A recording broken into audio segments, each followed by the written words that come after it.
Thank you very much. And now Senator Bozeman is passing again to Senator Tuberville. I'm not sure Senator Bozeman wants to ask questions this morning. He's enjoying listening. Well, All right, Senator Tuberville. I think he's trying to learn something. I think so. Huh? But thank you, Senator Bozeman. Thank you very much. Chairman, thanks for being here today. Thank you for what you're doing. You know, the last several months have shown that Congress has got to get its act together and regulate cryptocurrency in a way that protects consumers and encourages innovation within the United States. When you look at the three main bills, and you know which, Stabenow, Bozeman, Loomis, Gillibrand, and the House Ag bill, do you have a view on which bill gives us the best clarity of regs? Senator, they all have components of it which I think are very beneficial, and I think ultimately when I think about the intent of the bills, it's to create transparency, it's to regulate the market, it's to shed light on those markets so that we don't run into situations like we did a few months ago. I would say that specifically the Gillibrand-Lummis bill is very expansive, and I think that's in part because Senator Lummis is on the Banking Committee and she has a larger view of the crypto markets.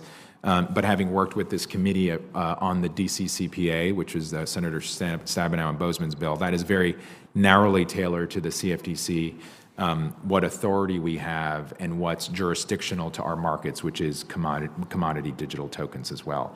The House bill is also very good. I think there's some challenges that I have spoken with members on the House side about making sure that we have federal oversight to create a single market system for the crypto industry.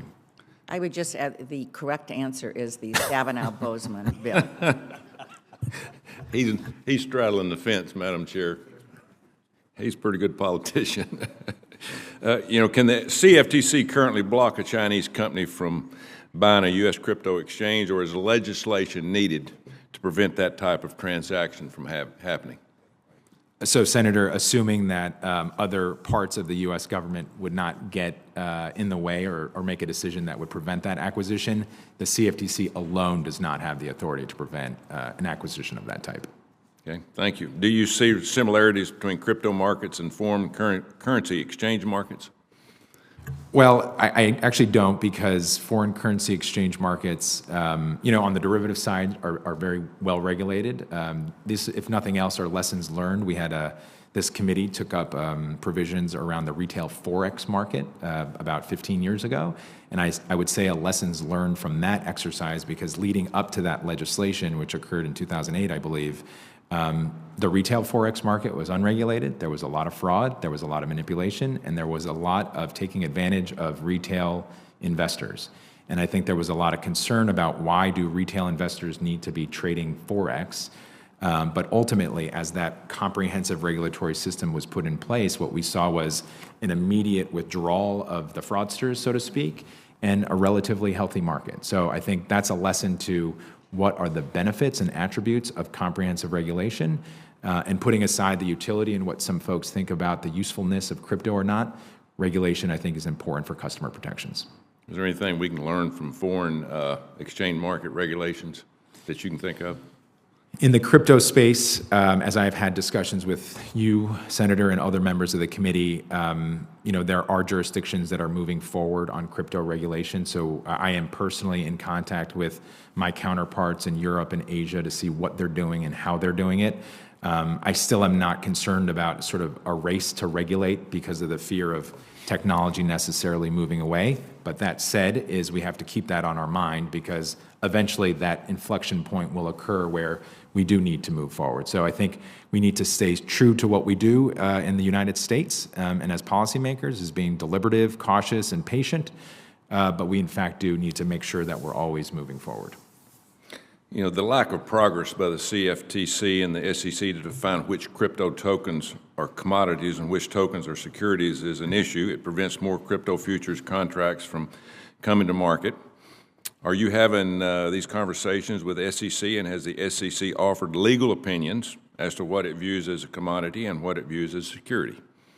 Thanks, Senator. Just to answer the first part of the question, without hesitation, I myself am working closely with my counterpart and staff in my office and across the agency is consistently and constantly working with the agency, the SEC, to ensure that we're coordinating in a meaningful way.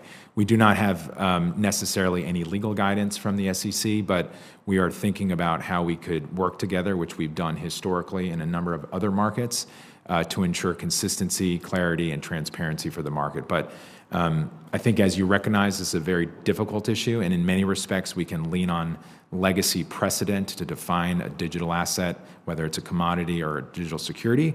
But in many respects, also, there are characteristics of digital assets that are very unique from traditional assets, and they do need a sort of new way of thinking. And I think it would be incumbent for both regulators and the executive branch to work with Congress to ensure that we establish a framework that we can all get behind. Thank you for your hard work. Thank you, Madam Chair. Thank you. Senator Klobuchar. Well, thank you very much.